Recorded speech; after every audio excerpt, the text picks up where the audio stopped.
عدلیہ کی جو ہے معاونیت کرے، نہ کہ نگراں وزیر اعظم صاحب یہ اسٹیپ اٹھائیں۔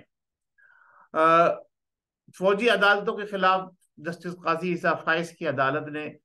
ان کو غیر قانونی قرار دیا اور ان کی ضرورت کو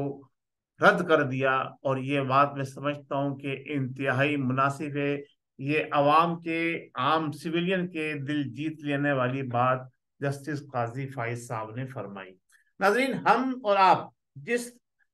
دور سے گزر رہے ہیں، پاکستان کے اندر جو معاملات چل رہے ہیں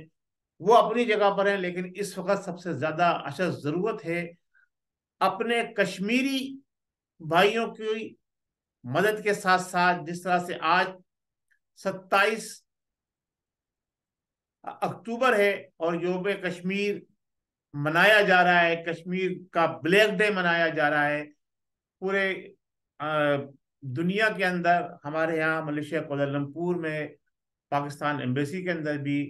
کشمیر پر بلیک ڈے منایا گیا، اور ماپیم جو یہاں کا ایک ادارہ ہے جو کشمیریوں کی مدد کے لیے سر فہرست رہتا ہے، ان کی حمایت میں مختلف پروگرام کرتا رہتا ہے، وہ بھی اس پروگرام کا حصہ بنے، شامل رہے۔ ہمارے پاکستان کی ہائی کمیشن کے اندر جناب یہ پروگرام آج منعقد ہوا۔ لیکن صرف ہمیں باتیں کرنے سے یہ بتائیے 70 سال میں کیا کشمیر آزاد ہو گیا؟ عمران نیازی صاحب تقریر کر کے آئے تھے اقوام متحدہ کے اندر، پوری پی ٹی آئی والے جناب علی قلابیاں لگا رہے تھے، جناب بڑے اچھل رہے تھے کہ وہ تقریر کر دی، وہ کر دی، اب کشمیر فتح ہو گیا، لیکن اس کے بعد حاصل کیا ہوا؟ کچھ نہیں ہوا۔ اسی طرح سے مسئلہ فلسطین جو ہے وہ بھی اب پیچیدہ سے پیچیدہ ہوتا جا رہا ہے۔ آپ دیکھیے کہ سینکڑوں نہیں ہزاروں کی تعداد کے اندر تو مکانات اور بلڈنگیں منظم ہو گئی ہیں، تباہ ہو گئی ہیں۔ تو جب ہزاروں کی تعداد میں کئی ہزار، یعنی 10,000 سے زیادہ، 15,000 سے زیادہ بلڈنگیں مسمار کر دی ہیں، بمباری کر کے، ہاسپٹل، اسکول، مدرسے اور پناہ گاہیں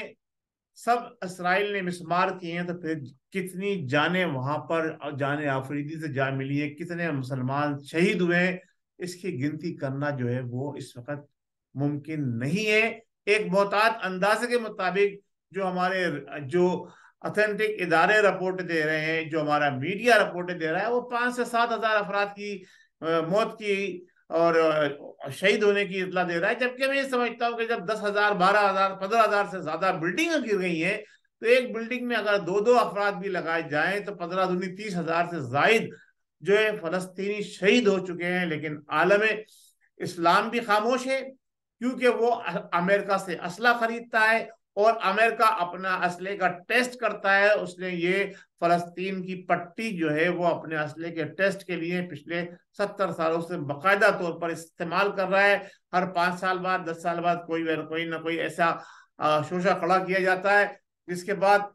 امریکہ اپنا اسلحہ یہاں ٹیسٹ کرتا ہے، یہودیوں سے اس کی قیمت وصول کرتا ہے اور اپنی اکنامی کو مستحکم کرتا ہے۔ یہ سلسلہ امریکہ کا چل رہا ہے، اور امریکہ کے ساتھ فرانس بھی شامل ہے، برطانیہ بھی شامل ہے، اور دیگر جو ہے غیر مسلم کنٹریاں بھی شامل ہیں، جبکہ ایک طرف چائنا اور رشیا جو ہے وہ فلسطینیوں کی حمایت میں کھڑے ہوئے ہیں، ترکی بھی فلسطینیوں کی حمایت میں ہے، ایران بہت بڑھ چڑھ کر بات کر رہا ہے، لیکن صرف یہ کام باتوں کی حد تک ہے۔ عملی اقدامات جو اب تک ہونے چاہیے تھے وہ نہیں ہو سکے ہیں، اور اس کا جواب تمام مسلمانوں کو روز محشر میں دینا ہوگا کہ ان کے مسلمان بھائیوں پہ شب خون مارا جا رہا تھا اور وہ خاموشی سے اپنے گھروں میں بیٹھے ہوئے تھے۔ ناظرین،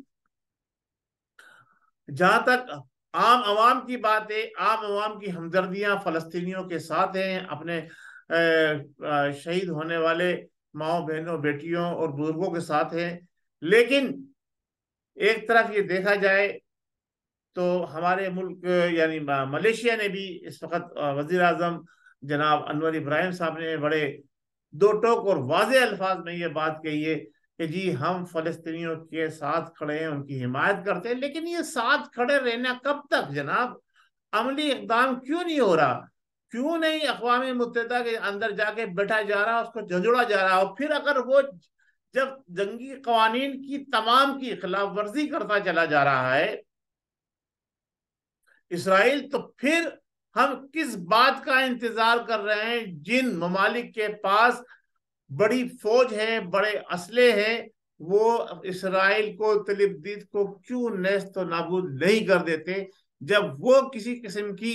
رعایت نہیں کر رہا، کسی قسم کا انسانی ہمدردی کا خیال نہیں کر رہا، ہیومن رائٹس کا خیال نہیں رکھ رہا، اور جو بڑی بڑی ہیومن رائٹس کی تنظیمیں ہیں ان کی بات بھی نہیں مان رہا، تو پھر ہم کس بات کا انتظار کر رہے ہیں؟ میں یہ سمجھتا ہوں کہ ہمارے تمام علماء اکرام کو متفقہ طور پر جہاد کا فیصلہ کر کے اس کے اوپر بیان دینا چاہیے، اور عوام کو اور حکمرانوں کو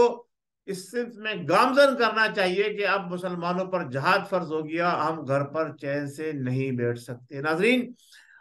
ہمارے فلسطینی بھائی، ہم ان کی پرزور حمایت کرتے ہیں، اور یہود و نصارہ جو مل کر اسرائیل کے ساتھ ان پر بم برسا رہے، ان کی ہم بھرپور طریقے سے مذمت کرتے ہیں، اور جہاں تک ہم سے ممکن ہوگا ہم اپنی قربانیاں، اپنے وسائل، اپنی آواز کو فلسطینی بھائیوں کے لیے استعمال کرتے رہیں گے۔ اللہ تبارک و تعالیٰ سے یہ دعا ہے کہ اللہ تبارک و تعالیٰ